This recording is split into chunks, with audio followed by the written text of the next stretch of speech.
화면이 꽉 차니 좋네요. 좁아. 남자들 셋이라 좁아.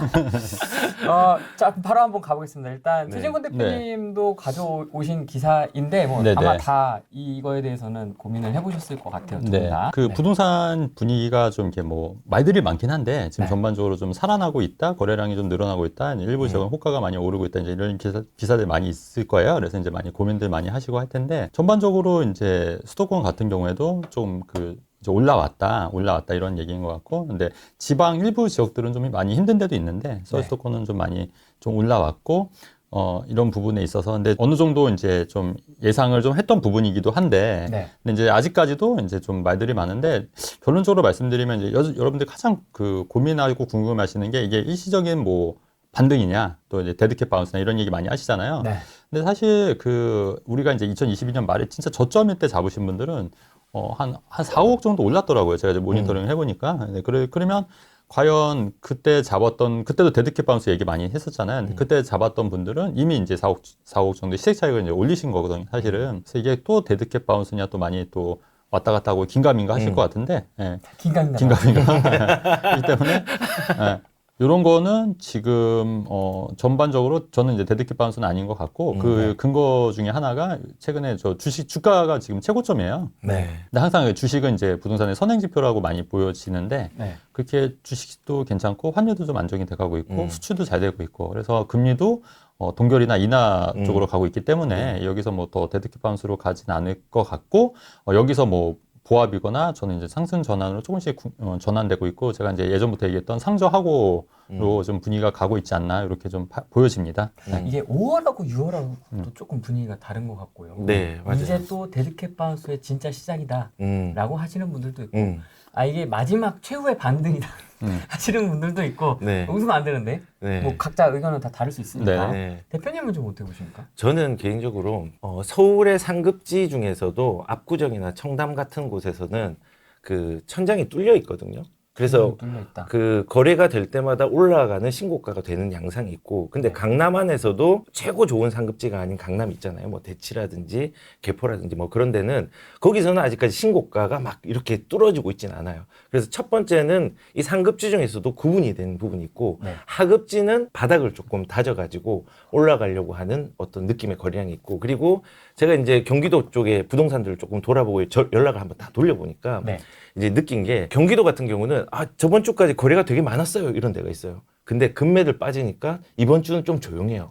이런 데고. 그래서 이게 그냥 뭐 양극화라기보다는 한 3, 4극화 형식으로 이렇게 파동이 탁 쳐가지고 이제 올라간 양. 근데 이제 전체적으로 볼 때는 거래량이 4월달, 이제 5월달은 이제 3월달, 4월달, 5월달 이제 결과가 나와야 되겠지만은 지금 2달 연속 4,000건이 넘어갔는데, 이번에 지금 오늘 통계를 보니까는 이번에 한 5,000건 가까이 갈 것 같아요. 5월달 통계가 집계가 되면은. 그리고 6월달은 지금 속도가 더 빨라요.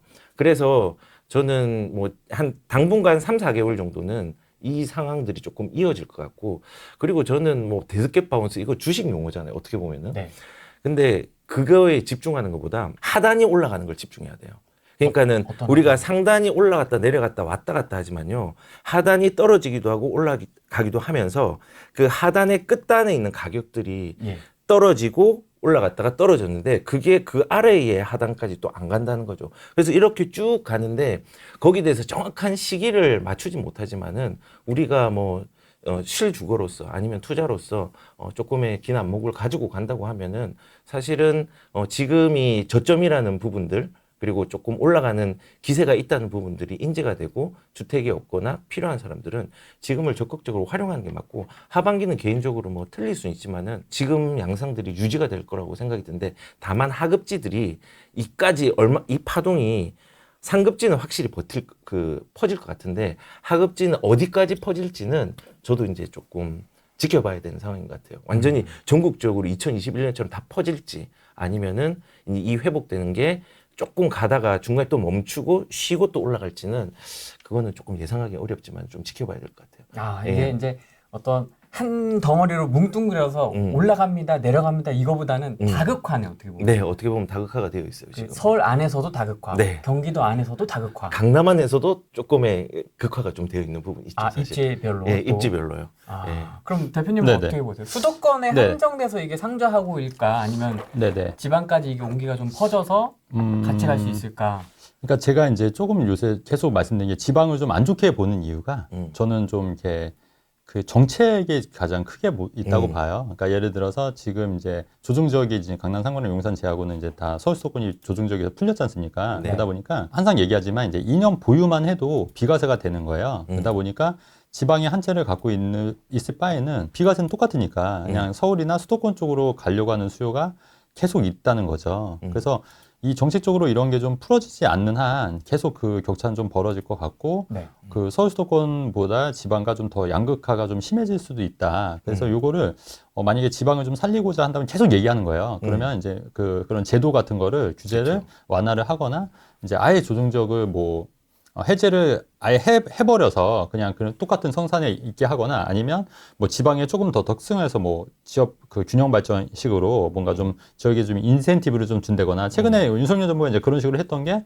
지방 그 주택을 뭐 매입하면은 좀 세제 혜택 같은 게 있었잖아요. 근데 그런 게 되게 작은데 엄청 그런 사람이 인구가 빠지는데 소도시잖아요. 그러니까 그런 건 사실 의미가 없는 거거든요. 사실 그런 정책 아무리 내놔도 네. 전혀 시장이 반응하지 않거든요. 그러니까 만약에 그렇게 한다면 지방 쪽에 좀 격차를 좀 완화시킨다고 한다면 좀 그런 정책적인 좀 제도가 있지 않은 한 조금 더 이거는 양극화는 좀 갈 수 있다. 저는 이렇게 보는 거죠. 물론 이제 지방에서도 일부 지역들 뭐 부산이라든가 이런 일부 지역들이나 이런 데는 조금 더 좀 덜 영향을 받겠지만 그렇지 않은 지방들은 서울 수도권보다는 아무래도 좀 그 온기가 좀 퍼지기에는 조금 약간 좀 시간이 좀 걸릴 것 같다. 이런 게 개인적인 생각이에요. 아, 그러므로 투자의 관점에서는 수도권에 머무르는 그렇죠. 게 좋겠다. 예. 그리고 이제 제가 항상 말씀드리는 게 그 거만여 프로지오 있었잖아요. 네.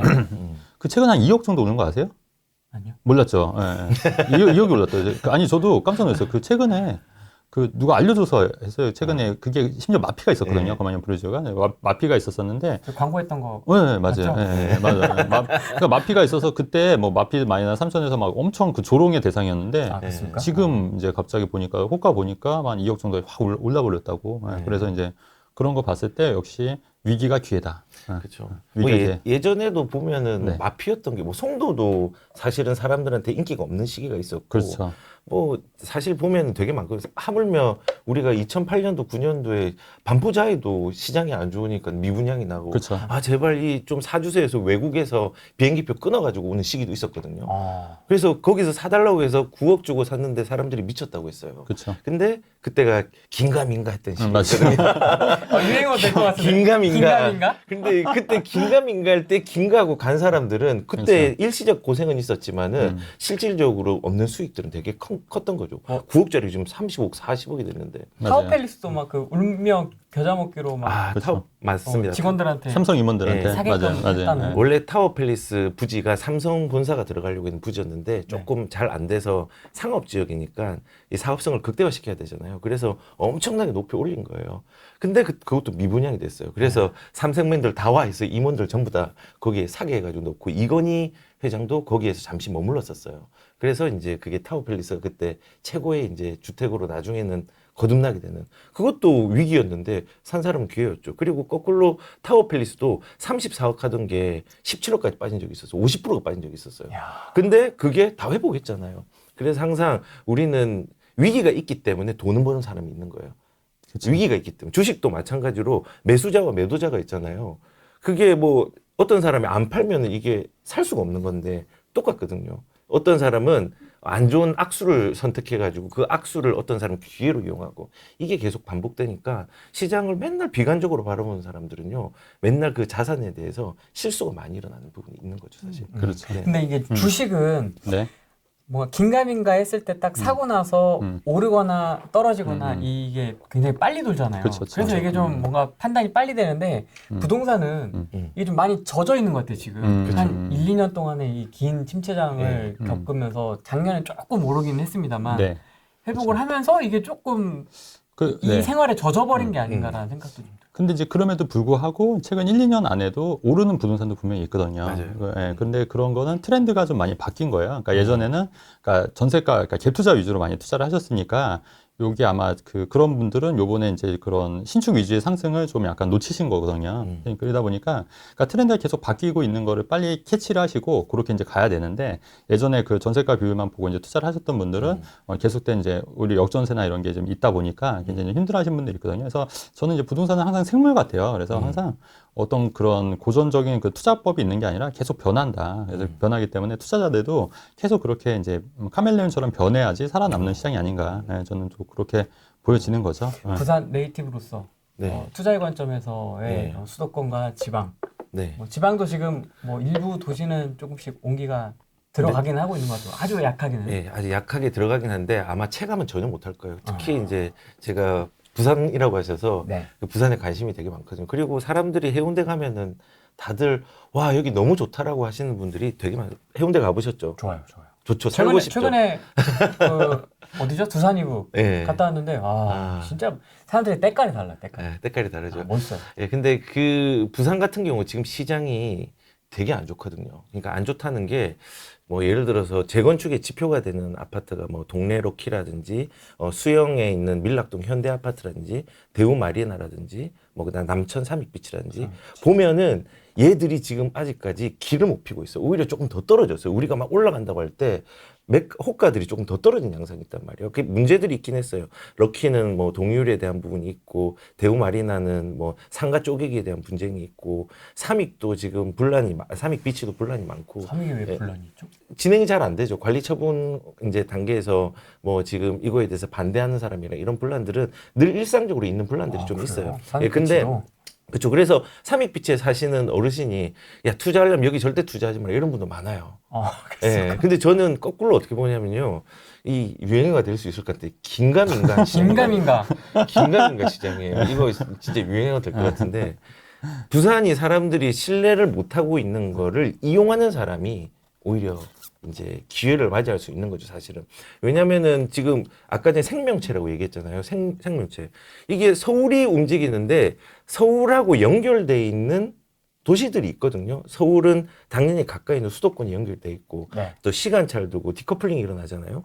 부산이라든지 주요 광역지자체에서 사람들 그래도 수요가 있는 데들은 움직이거든요. 근데 이제 지금 사람들이 무서워하는데 이 무서움을 활용을 해야죠. 무서움을 활용하려면은 지금 해운대 쪽도 싼 게 너무 많아요. 우동 쪽도 싼 게 많고 좌동도 지금 많이 싸고 그 다음에 뭐 중동은 조금 뭐 LCT가 있는 데지만은 좋은 데는 개인적으로는 조금 많이 넘는 것 같은데 아무튼 다 지금 가격적인 메리트가 있기 때문에 네. 이 긴가민가를 긴가로 가는 사람이 대구도 마찬가지고 부산도 마찬가지고 좀 기회가 될 수 있지 않나 생각이 들어요. 그 지방을 좀 더 좀 살아나기 위해서는 저는 또 취득세 완화도 돼야 되는 이유가 맞아요. 왜냐면은 그 지금 비조정적 같은 2주택만 이제 해당이 되잖아요. 취득세가 일반 세율인 거고 3주택부터는 이제 8% 12%다 보니까 네. 사람들이 이제 선택적으로 이제 더 좋은 데로 가려고 하니까 예전에 그 취득세가 이제 똑같이 일반 세율이었으면 지방도 사보고 이것도 사보고 이게 가능했잖아요. 근데 이제 지금은 이게 딱 선택의 2개까지만 이제 취득세가 이제 하니까 네. 이왕이면은 핵심지 2개를 노리는 거죠. 근데 핵심지라고 하면 아무래도 서울 2개를 산다거나 서울 안이나 수도권 쪽으로 가는 거죠. 근데 이제 이 취득세 완화가 되면은 뭐 지방도 살 수 있었거든요. 다주택자들. 근데 그게 이제 많이 힘들어지는 시장이다 보니까 이제 그런 문제가 있는데